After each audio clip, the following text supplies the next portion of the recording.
सतनाम। श्री वाहेगुरु साहिब जियो।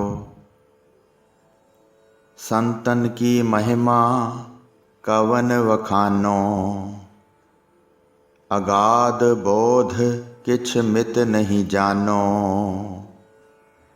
पार ब्रह्म मोहि कृपा कीजै, धूर संतन की नानक दीजै। परम सन्मानयोग गुरु रूप गुरु खालसा साध संगत जी, वाहिगुरु जी का खालसा वाहिगुरु जी की फतेह। चल रहे लड़ीवार प्रसंग धन धन श्री गुरु नानक देव साहिब जी महाराज जी दे अध्याय 12वें विच अज आपां समुंदर नाल ढैण वाले नगर विच गुरु जी दे पहुंचण दा प्रसंग सरवण करांगे। आओ बड़े प्रेम नाल यह प्रसंग सरवण करिए। धन सच्चे पातशाह श्री गुरु नानक देव साहिब जी महाराज लोकां नूं उतारदे होए समुंदर के किनारे एक थां पहुँच गए। जगत दे मालक उत्थे एक पिंड विच वेख के एक बृछ दे थल्ले चंगा थां परख के बैठ गए।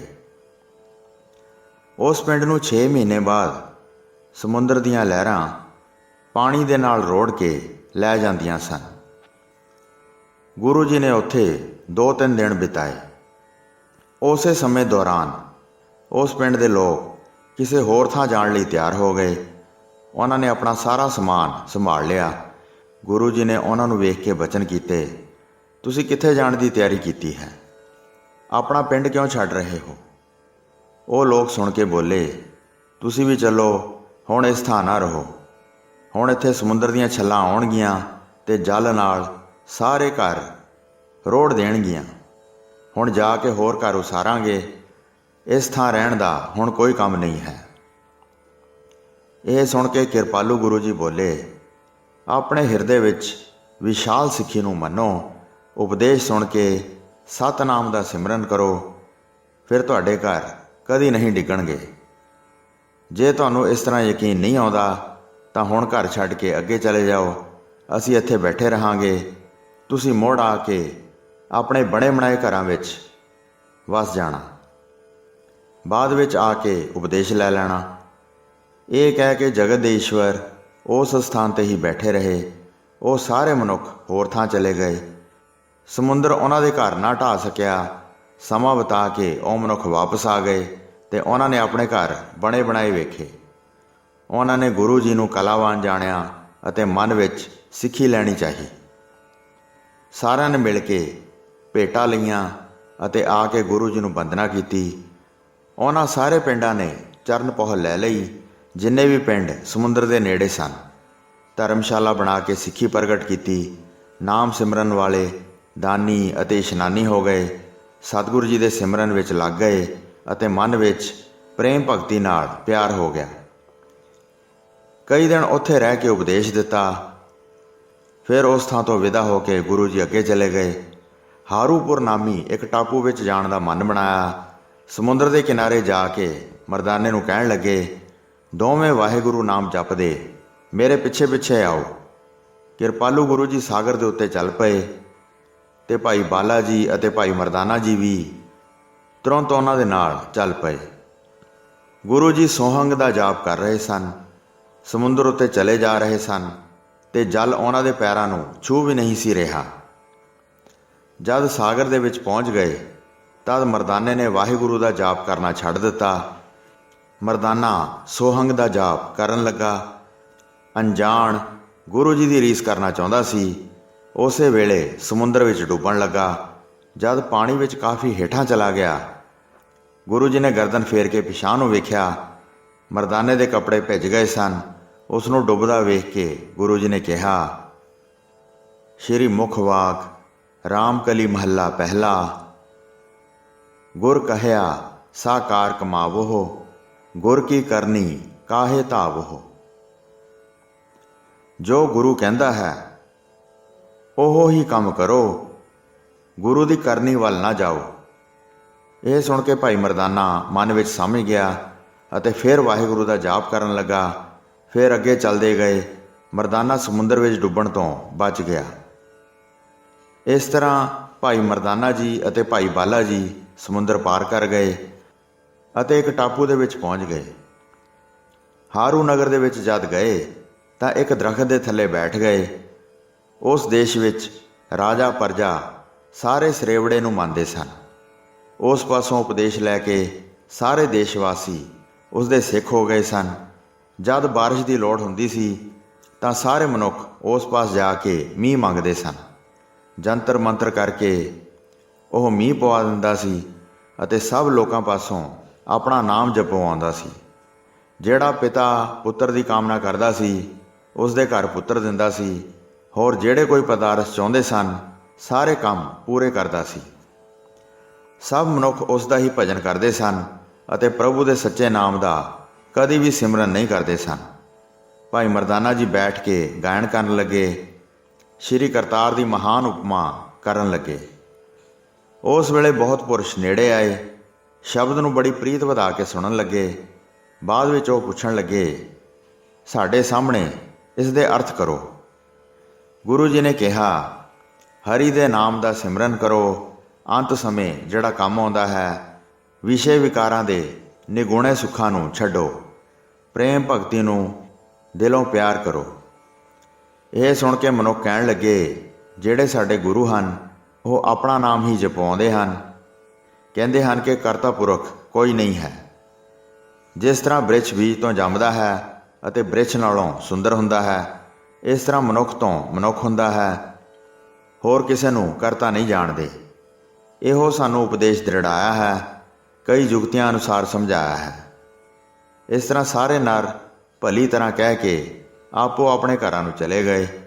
ਉਸ ਸਮੇਂ ਤੋਂ ਵਰਖਾ ਪੈਣੀ ਹਟ ਗਈ, ਜਿਸ ਸਮੇਂ ਤੋਂ ਗੁਰੂ ਜੀ ਉੱਥੇ ਜਾ ਕੇ ਬੈਠੇ ਸਨ। ਸਾਰੇ ਖੇਤ ਸੁੱਕਣ ਲੱਗੇ ਅਤੇ ਕੋਈ ਵੀ ਉਪਾਅ ਨਹੀਂ ਸੀ ਹੋ ਰਿਹਾ। ਗੁਰੂ ਜੀ ਨੇ ਉਸ ਰੇਵੜੇ ਦੀ ਸਾਰੀ ਕਰਾਮਾਤ ਖਿੱਚ ਲਈ, ਜਿਹੜਾ ਸਾਰੇ ਨਗਰ ਦਾ ਗੁਰੂ ਬਣੀ ਬੈਠਾ ਸੀ। ਜਦ ਵਰਖਾ ਦੀ ਬਹੁਤ ਲੋੜ ਪਈ ਤਾਂ ਸਾਰੇ ਪੁਰਸ਼ ਮਿਲ ਕੇ ਸਰੇਵੜੇ ਪਾਸ ਗਏ। ਕਹਿਣ ਲੱਗੇ, ਆਪਣੇ ਮੰਤਰ ਦਾ ਵਿਧੀ ਅਨੁਸਾਰ ਉਚਾਰਨ ਕਰੋ। ਪਰ ਉਸਨੇ ਬਹੁਤ ਯਤਨ ਕੀਤਾ, ਮੀਂਹ ਨਾ ਪਿਆ। ਲੋਕ ਨਿਰਾਸ਼ ਹੋ ਕੇ ਆਪਣੇ ਘਰਾਂ ਨੂੰ ਵਾਪਸ ਆ ਗਏ।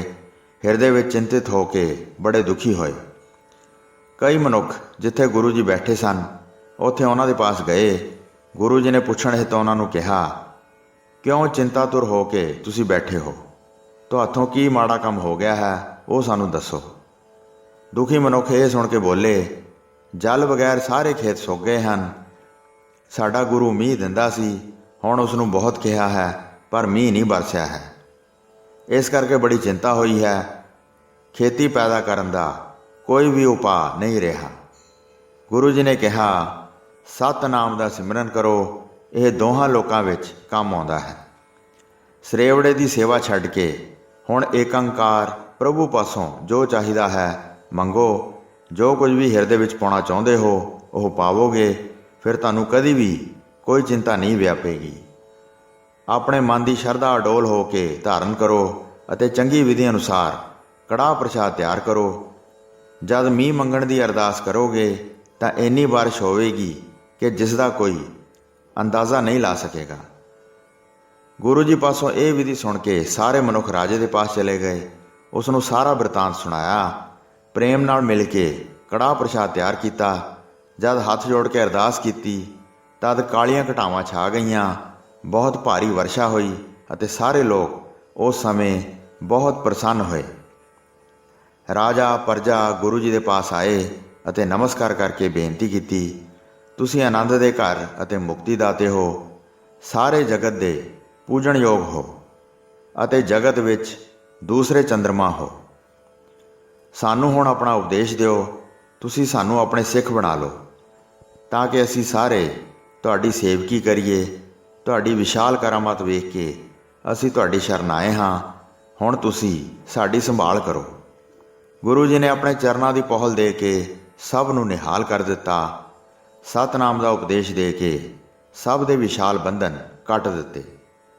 ਫਿਰ ਸਰੇਵੜਾ ਸ਼ਰਮਿੰਦਾ ਹੋ ਕੇ ਚਰਚਾ ਕਰਨ ਦਾ ਵਿਚਾਰ ਬਣਾ ਕੇ ਆਇਆ।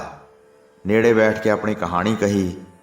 ਉਸ ਦੀ ਗੱਲ ਸੁਣ ਕੇ ਗੁਰੂ ਜੀ ਨੇ ਸ਼ਲੋਕ ਉਚਾਰਿਆ। ਸ਼੍ਰੀ ਮੁਖ ਵਾਕ ਸ਼ਲੋਕ ਮਹੱਲਾ ਪਹਿਲਾ। ਸਿਰ ਖੁਹਾਏ ਪੀਏ ਮਲਵਾਣੀ, ਜੂਠਾ ਮੰਗ ਮੰਗ ਖਾਹੀ।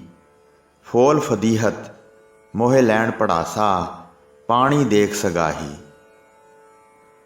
ਉਹ ਆਪਣੇ ਸਿਰ ਪਟਵਾਉਂਦਾ ਹੈ, ਮੈਲਾ ਪਾਣੀ ਪੀਂਦਾ ਹੈ ਅਤੇ ਹੋਰਨਾਂ ਦੀ ਜੂਠ ਬਾਰ-ਬਾਰ ਮੰਗ ਕੇ ਖਾਂਦਾ ਹੈ। ਉਹ ਗੰਦਗੀ ਖਿਲਾਰਦੇ ਹਨ ਅਤੇ ਆਪਣੇ ਮੂੰਹ ਨਾਲ ਇਸ ਦੀਆਂ ਹਵਾੜਾਂ ਲੈਂਦੇ ਹਨ ਤੇ ਪਾਣੀ ਵੇਖਣ ਤੋਂ ਡਰਦੇ ਹਨ। ਸਵਾਹ ਨਾਲ ਲਿਬੜੇ ਹੱਥਾਂ ਨਾਲ ਭੇਡਾਂ ਵਾਂਗ ਆਪਣੇ ਸਿਰ ਦੇ ਵਾਲ ਪਟਵਾਉਂਦੇ ਹਨ। ਮਾਤਾ ਪਿਤਾ ਦੀ ਰੀਤੀ ਛੱਡ ਦਿੰਦੇ ਹਨ ਅਤੇ ਉਹਨਾਂ ਦੇ ਟੱਬਰ ਧਾਹਾਂ ਮਾਰ ਕੇ ਰੋਂਦੇ ਹਨ। ਉਹਨਾਂ ਨੂੰ ਕੋਈ ਪਿੰਡ ਪੱਤਲ ਨਹੀਂ ਦਿੰਦਾ ਅਤੇ ਨਾ ਹੀ ਕਿਰਿਆ ਕਰਦਾ ਅਤੇ ਨਾ ਹੀ ਦੀਵਾ ਬਾਲਦਾ ਹੈ। ਮਰਨ ਮਗਰੋਂ ਉਹ ਕਿੱਥੇ ਸੁੱਟੇ ਜਾਣਗੇ। 68 ਤੀਰਥ ਉਹਨਾਂ ਨੂੰ ਪਨਾਹ ਨਹੀਂ ਦਿੰਦੇ ਅਤੇ ਪੰਡਤ ਉਹਨਾਂ ਦਾ ਭੋਜਨ ਨਹੀਂ ਖਾਂਦੇ। ਉਹ ਦਿਨ ਰਾਤ ਮਲੀਨ ਰਹਿੰਦੇ ਹਨ ਅਤੇ ਉਹਨਾਂ ਦੇ ਮੱਥੇ ਉੱਤੇ ਤਿਲਕ ਨਹੀਂ ਹੈ। ਮਾਤਮ ਕਰਨ ਵਾਲਿਆਂ ਵਾਂਗ ਉਹ ਸਦਾ ਇਕੱਠੇ ਹੋ ਕੇ ਬੈਠਦੇ ਹਨ ਅਤੇ ਸੱਚੀ ਕਚਹਿਰੀ ਵਿੱਚ ਨਹੀਂ ਜਾਂਦੇ। ਲੱਕ ਨਾਲ ਠੂਠੇ ਲਟਕਦੇ ਹਨ ਅਤੇ ਹੱਥਾਂ ਵਿੱਚ ਫੁੰਮਣ ਫੜ ਕੇ ਅੱਗੇ ਪਿੱਛੇ ਤੁਰਦੇ ਹਨ। ਨਾ ਉਹ ਜੋਗੀ ਜੰਗਮ ਅਤੇ ਨਾ ਕਾਜ਼ੀ ਮੁੱਲਾ ਹਨ। ਰੱਬ ਦੇ ਮਾਰੇ ਹੋਏ ਬੇਇੱਜ਼ਤ ਹੋਏ ਫਿਰਦੇ ਹਨ ਅਤੇ ਉਹਨਾਂ ਦਾ ਸਮੂਹ ਭ੍ਰਿਸ਼ਟ ਹੋ ਜਾਂਦਾ ਹੈ। ਜੀਵਾਂ ਨੂੰ ਕੇਵਲ ਪ੍ਰਭੂ ਹੀ ਮਾਰ ਜਿਵਾਲ ਸਕਦਾ ਹੈ, ਹੋਰ ਕੋਈ ਰੱਖ ਨਹੀਂ ਸਕਦਾ। ਉਹ ਪੁੰਨ ਇਸ਼ਨਾਨ ਤੋਂ ਬਗੈਰ ਰਹਿ ਜਾਂਦੇ ਹਨ ਅਤੇ ਖੁੱਥੇ ਸਿਰ ਵਿੱਚ ਖੇ ਪੈਂਦੀ ਹੈ। ਜਦ ਸੁਮੇਰ ਪਰਬਤ ਨੂੰ ਮਧਾਣੀ ਬਣਾਇਆ ਤਾਂ ਜਲ ਵਿੱਚੋਂ ਹੀਰੇ ਜਵਾਹਰਾਤ ਨਿਕਲੇ। ਦੇਵਤਿਆਂ ਨੇ 68 ਤੀਰਥ ਅਸਥਾਨ ਥਾਪੇ ਹਨ ਜਿੱਥੇ ਤਿਉਹਾਰ ਮਨਾਏ ਜਾਂਦੇ ਹਨ ਅਤੇ ਭਜਨ ਗਾਏ ਜਾਂਦੇ ਹਨ। ਨਹਾਉਣ ਪਿੱਛੋਂ ਮੁਸਲਮਾਨ ਨਮਾਜ਼ ਪੜ੍ਹਦੇ ਹਨ, ਇਸ਼ਨਾਨ ਪਿੱਛੋਂ ਹਿੰਦੂ ਪੂਜਾ ਕਰਦੇ ਹਨ ਅਤੇ ਸਿਆਣੇ ਸਦਾ ਹੀ ਨਹਾਉਂਦੇ ਹਨ। ਮਰੇ ਹੋਏ ਅਤੇ ਜਿਉਂਦੇ ਪਵਿੱਤਰ ਹੋ ਜਾਂਦੇ ਹਨ ਜਦ ਉਹਨਾਂ ਦੇ ਸਿਰ ਉੱਤੇ ਪਾਣੀ ਪਾਇਆ ਜਾਂਦਾ ਹੈ। ਹੇ ਨਾਨਕ, ਸਿਰ ਖਵਾਉਣ ਵਾਲੇ ਭੂਤਨੇ ਹਨ। ਅਕਲ ਦੀ ਗੱਲਬਾਤ ਉਹਨਾਂ ਨੂੰ ਚੰਗੀ ਨਹੀਂ ਲੱਗਦੀ। ਗੁਰੂ ਜੀ ਪਾਸੋਂ ਸ਼ਲੋਕ ਸੁਣ ਕੇ ਸਰੇਵੜਾ ਹੋਰ ਸ਼ਰਮਿੰਦਾ ਹੋਇਆ। ਫਿਰ ਉਹ ਆਪਣੀ ਕਰਾਮਾਤ ਵਿਖਾਉਣੀ ਚਾਹੁੰਦਾ ਸੀ। ਬੜਾ ਜ਼ੋਰ ਲਾ ਕੇ ਜੰਤਰ ਮੰਤਰ ਪੜ੍ਹਨ ਲੱਗਾ, ਪਰ ਉਹਨਾਂ ਜੰਤਰਾਂ ਮੰਤਰਾਂ ਦਾ ਗੁਰੂ ਜੀ ਦੇ ਉੱਤੇ ਕੋਈ ਵੀ ਵਸ ਨਾ ਚੱਲਿਆ। ਜਦ ਚੰਗੀ ਤਰ੍ਹਾਂ ਜਾਣ ਗਿਆ ਕਿ ਇਹ ਬਹੁਤ ਵੱਡੇ ਹਨ ਤਾਂ ਹਿਰਦੇ ਵਿੱਚ ਸ਼ਰਧਾ ਧਾਰਨ ਕਰ ਲਈ, ਨਮਸਕਾਰ ਕਰਕੇ ਚਰਨ ਪਹੁਲ ਲਈ ਅਤੇ ਪਿਛਲੀ ਰੀਤ ਤਿਆਗ ਦਿੱਤੀ। ਸਤਿਗੁਰੂ ਜੀ ਦੇ ਸਿਮਰਨ ਨਾਲ ਪ੍ਰੇਮ ਹੋ ਗਿਆ ਅਤੇ ਨਿਰਮਲ ਹੋ ਕੇ ਸੇਵਾ ਵਿੱਚ ਲੱਗ ਗਿਆ। ਗੁਰੂ ਜੀ ਲਈ ਧਰਮਸ਼ਾਲਾ ਬਣਵਾਈ ਅਤੇ ਗੁਰੂ ਜੀ ਨੂੰ ਉਸ ਧਰਮਸ਼ਾਲਾ ਵਿੱਚ ਬਿਠਾਇਆ। ਗੁਰੂ ਜੀ ਨੇ ਸਾਰੇ ਨਗਰ ਨੂੰ ਵਾਹਿਗੁਰੂ ਦਾ ਨਾਮ ਜਪਾਇਆ। ਜਿਹੜੇ ਟੇਢੇ ਚੱਲਦੇ ਸਨ ਉਹਨਾਂ ਨੂੰ ਸਿੱਧੇ ਰਾਹ ਪਾਇਆ। ਜਦ ਅੱਗੇ ਚੱਲਣ ਦੀ ਇੱਛਾ ਧਾਰਨ ਕੀਤੀ ਤਾਂ ਰਾਜਾ ਗੁਰੂ ਜੀ ਦੇ ਅੱਗੇ ਆ ਗਿਆ। ਕਹਿਣ ਲੱਗਾ, ਸਦਾ ਹੀ ਸਾਡੇ ਦੇਸ਼ ਵਿੱਚ ਰਹੋ, ਸਾਨੂੰ ਆਪਣੇ ਸੇਵਕ ਜਾਣੋ, ਸਦਾ ਤੁਹਾਡੀ ਸੇਵਾ ਕਰਾਂਗੇ। ਜਿਸ ਤਰ੍ਹਾਂ ਵੀ ਤੁਸੀਂ ਕਹੋਗੇ ਉਸ ਰੀਤੀ ਅਨੁਸਾਰ ਹੀ ਕਰਾਂਗੇ। ਆਪ ਜੀ ਦੇ ਵਿਛੋੜੇ ਕਾਰਨ ਬੜਾ ਕਸ਼ਟ ਅਨੁਭਵ ਕਰਾਂਗੇ। ਰਾਜੇ ਦੀ ਇਹ ਗੱਲ ਸੁਣ ਕੇ ਗੁਰੂ ਜੀ ਨੇ ਬਚਨ ਕੀਤਾ, ਦੁੱਖ ਦੂਰ ਕਰਨ ਵਾਲੀ ਬਾਣੀ ਪੜ੍ਹੋ, ਸੁਣੋ। ਜਦ ਮਨ ਵਿੱਚ ਮਿਲਣ ਦੀ ਕੁਝ ਇੱਛਾ ਹੋਵੇ ਤਾਂ ਸਤਿਗੁਰੂ ਵਾਸਤੇ ਕੜਾਹ ਪ੍ਰਸ਼ਾਦ ਤਿਆਰ ਕਰੋ। ਇੱਕ ਟਕਾ ਰੱਖ ਕੇ ਅਰਦਾਸ ਕਰੋ, ਸ਼੍ਰੀ ਕਰਤਾਰ ਤੁਹਾਡੀਆਂ ਸਭ ਇੱਛਾਵਾਂ ਪੂਰੀਆਂ ਕਰਨਗੇ। ਮੇਰੇ ਸਰੂਪ ਦਾ ਧਿਆਨ ਧਾਰਨ ਕਰੋ।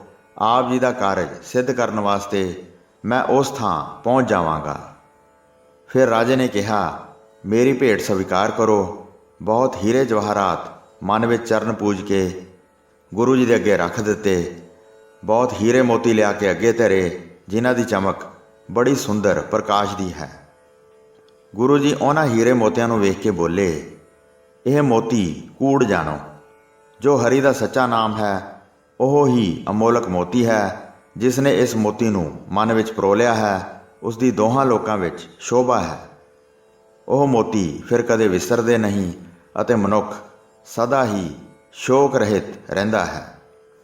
ਭਾਈ ਮਰਦਾਨੇ ਨੇ ਕਿਹਾ, ਕੁਝ ਤਾਂ ਲੈ ਲਵੋ, ਬੜੇ ਸੁੰਦਰ ਚਮਕਦੇ ਹਨ ਅਤੇ ਇਹਨਾਂ ਦਾ ਪ੍ਰਕਾਸ਼ ਕਈ ਪ੍ਰਕਾਰ ਦਾ ਹੈ। ਗੁਰੂ ਜੀ ਨੇ ਕਿਹਾ, ਜੋ ਤੂੰ ਵੇਖਦਾ ਹੈ ਇਹਨਾਂ ਨਾਲ ਪਿਆਰ ਦੁੱਖ ਦਾ ਰੂਪ ਹੈ। ਭਾਵ ਇਹਨਾਂ ਨਾਲ ਮੋਹ ਕਰਨ ਵਾਲਾ ਅੰਤ ਦੁਖੀ ਹੁੰਦਾ ਹੈ। ਪਰਮੇਸ਼ਰ ਦਾ ਨਾਮ ਜੋ ਜਪਦੇ ਹਨ ਉਹ ਸੁੱਖ ਪਾਉਂਦੇ ਹਨ।